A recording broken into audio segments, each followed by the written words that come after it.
मध्य प्रदेश और राजस्थान के बीच वर्षों से चला आ रहा सीमा विवाद अब करोड़ों रुपए की सौर ऊर्जा परियोजना के निर्माण में बाधा बन गया है।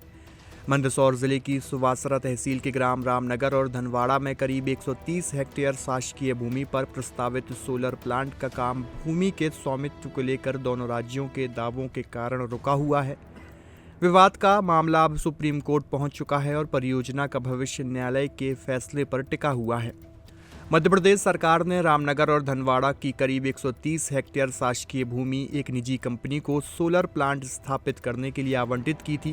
कंपनी ने मौके पर बाउंड्री वॉल और फाउंडेशन बनाने का काम भी शुरू कर दिया था। इसी दौरान राजस्थान वन विभाग और प्रशासनिक अधिकारियों की टीम ने भूमि को विवादित बताते हुए निर्माण कार्य रुकवा दिया। इसके बाद कई बार काम दोबारा शुरू करने का प्रयास किया गया, लेकिन आपत्ति के चलते निर्माण आगे नहीं बढ़ सका। दोनों राज्यों के कलेक्टरों के बीच पत्राचार भी हो चुका है। सीमा विवाद का समाधान निकालने के लिए मंदसौर कलेक्टर और राजस्थान के झालावाड़ कलेक्टर के बीच कई दौर का पत्राचार और प्रशासनिक स्तर पर चर्चा हुई। हालांकि दोनों राज्यों द्वारा भूमि पर अपना अपना दावा किए जाने के कारण कोई अंतिम समाधान नहीं निकल सका। अब मामला सुप्रीम कोर्ट में है, जहां से आने वाले निर्णय के बाद ही भूमि के स्वामित्व की स्थिति स्पष्ट होने की उम्मीद है। गांधी सागर पेयजल योजना की अहम कड़ी है सोलर प्लांट। प्रस्तावित सोलर प्लांट मध्य प्रदेश जल निगम की महत्वाकांक्षी गांधी सागर पेयजल परियोजना से भी जुड़ा हुआ है। गांधी सागर बांध से पानी को हाईटेक लिफ्ट सिस्टम और शक्तिशाली मोटरों के माध्यम से मंदसौर और नीमच जिले के हजारों घरों तक पहुंचाने की योजना है।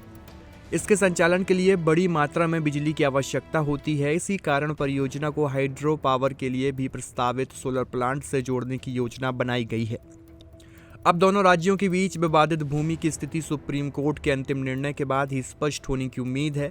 फैसला यह तय करेगा कि प्रस्तावित सोलर प्लांट वाली जमीन मध्य प्रदेश की सीमा में आती है या राजस्थान की। तब तक करोड़ों रुपए की सौर ऊर्जा परियोजना अधर में रहेगी। इसके साथ ही गांधी सागर पेयजल योजना को बेहद कम दर पर सौर ऊर्जा उपलब्ध कराने की योजना का क्रियान्वयन भी फिलहाल अटका हुआ है। तो मध्य प्रदेश सरकार ने आवंटित की गई है। अब राजस्थान को ये कन्फ्यूजन है कि ये लैंड उनका है। उनका एक जो बटांगन है, खसरा बोलते हैं वो, उसमें 236/1 वो ये बोल रहे हैं कि 857 हेक्टेयर पूरा जो मध्य प्रदेश सरकार के 3 इसमें ग्राम लगते हैं, धनवाड़ा, रामनगर और धतूरिया, ये तीनों ही अगर वो 857 हेक्टेयर क्लेम करते हैं तो फिर तो पूरे तीनों ही चले जाएंगे इसके अंदर। मतलब ये प्रोजेक्ट तो 130 हेक्टेयर का ही है। इसके अलावा जितने भी हेक्टेयर बचे जो फॉरेस्ट विभाग क्लेम कर रहा है, तो फिर तो इसमें 1902 से मध्य प्रदेश सरकार के पास ही और सारी यहाँ पे जो भी जनहितकारी योजना है वो लागू हुई है। इसके भी सारे रिकॉर्ड्स हमारे पास में हैं। और 1902 और 1903 का भी नक्शा है। उसके बाद से 1938 से 1939 का भी नक्शा है जो अपडेट हुआ है। और 1938-39 के बाद में जहाँ जहाँ पे खसरे बटे, जो प्राइवेट गया, जो गवर्नमेंट लैंड, और जो गवर्नमेंट लैंड में स्कूल बने हैं, आंगनवाड़ी बना है, ये सब है। तो उनका ये अगर वो 236/1 में देखा जाए राजस्थान वाले में, तो ये सब लाए करता है, तो फिर तो वो भी गलत हो जाएगा। मतलब बेसिकली ये मध्य प्रदेश सरकार की ही भूमि है। कितनी जमीन मिली थी?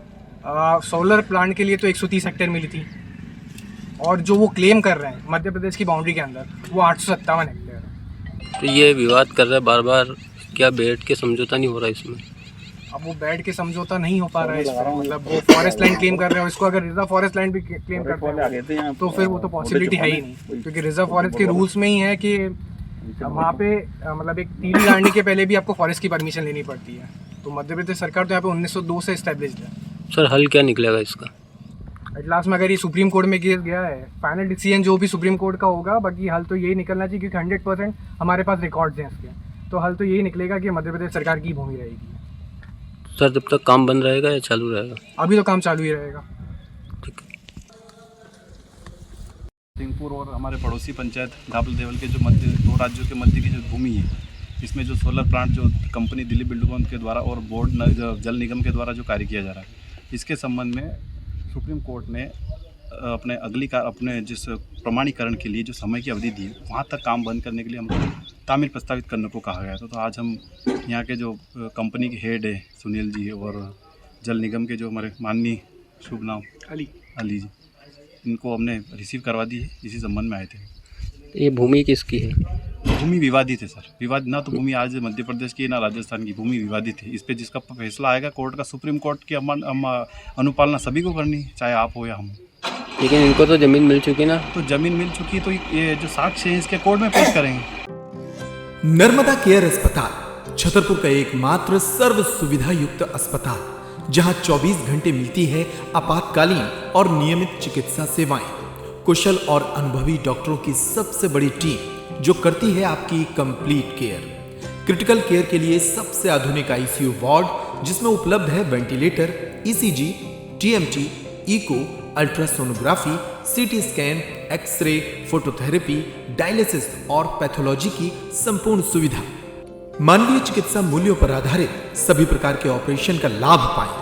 हृदय रोग, ब्रेन स्ट्रोक, पीलिया, मधुमेह, किडनी रोग, अस्थमा, डेंगू, मलेरिया के प्रभावी इलाज की सुविधा, पित्त की थैली यानी गाल ब्लैडर का ऑपरेशन, साथ ही endocrine surgery, gastro intestinal surgery सहित पेट और हड्डी से संबंधित सभी ऑपरेशन के लिए सबसे आधुनिक ओटी की सुविधा। हमारे महिला और प्रसूति विभाग में रखा जाता है जच्चा बच्चा का पूरा ध्यान। नर्मदा केयर अस्पताल में अब पाइए radiology, cosmetology, child care, dental care और मेडिसिन विभाग की आधुनिक इलाज सुविधाएं। हेल्थ इंश्योरेंस यानी कैशलेस इलाज की सुविधा। तो अपने मरीज की कंप्लीट केयर के लिए अब झांसी ग्वालियर क्यों भागना, जब सीमित शुल्क में नर्मदा केयर अस्पताल दे रहा है यह मौका आपके अपने छतरपुर में। हमारा पता है नर्मदा केयर अस्पताल LIC के सामने, जवाहर रोड, छतरपुर। हमें फोन करें 9039025934।